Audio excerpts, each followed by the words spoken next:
In Group A, which is for the technical components, deduction for losing balance, and as well for that butterfly stance, where the requirement is keeping a heel on the floor, and several deductions in terms of his difficulty components.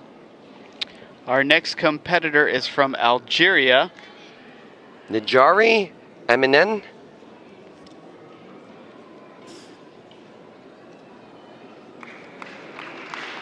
He's one of many athletes competing in this field of 49 today.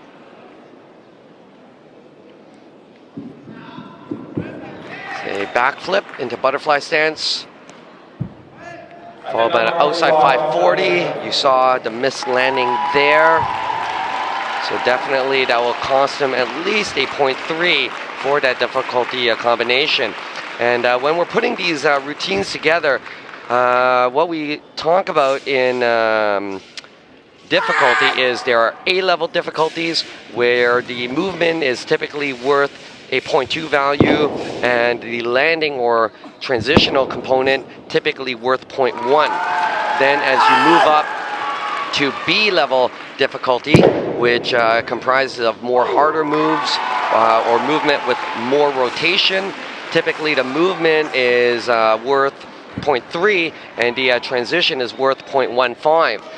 Today you saw one of the athletes demonstrate a C-level difficulty, which the rotations typically go up to 720 degrees, and the value of those movements go up to 0.4. Is that correct, Mario? I believe so.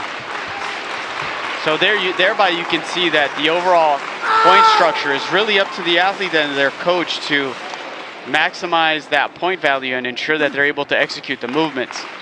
But of course, then you still have to demonstrate power, strength, speed, martial prowess, your overall technique. So there's a lot more to it. It's quite tricky to make sure that you comprise a routine that suits your strengths and that you are able to execute at the highest level. That's right, and in this case of our athlete from Algeria, you saw when he missed that 540-degree jump kick.